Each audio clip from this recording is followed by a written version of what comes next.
Ons het oor die afgelope 12 weke 12 droomtroues gewys op My Sakpas Troue. Die vraag wat ons nou vra is, watter van die paartjies het die beste planne gemaak om hulle troue te laat inpas by wat in hulle sak en dus in hulle begroting was? Was dit 'n Sakpas Troue?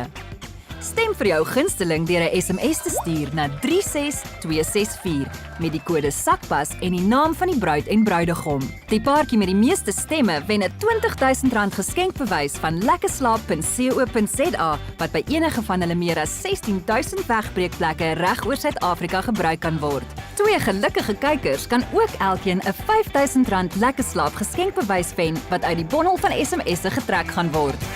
Charlene en Divan Kutse het 'n dagbruilof gevier op die Irene Melkplaas naby Pretoria. Hulle woon in Germiston, waar Charlene ook gebore en getoe is. Divan het op 'n plaas in Leidenburg groot geword.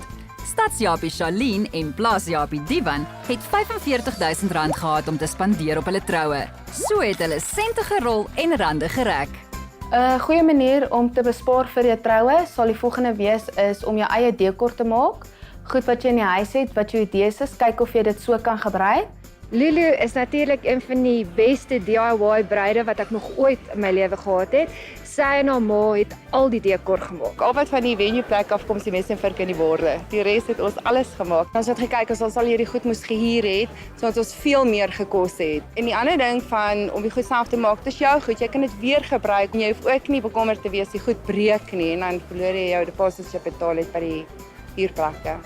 Dan sou ek sê is om 'n klein intieme troue te hê. Ons het 65 gaste gehad met 4 kinders, maar hulle het vir ons gesê ons kinders is verniet, ons betaal net vir die groot mense. Nog 'n lekker van 'n dagtroue, sê Charlene en Divan, is dat mens natuurlik redelik bespaar op drankies. Ons was nou op witbrood gewees, maar ons kon nie ons seun saamgevat het nie. So, as ons die prys kan wen, kan ons as een gesin lekker op vakansie gaan.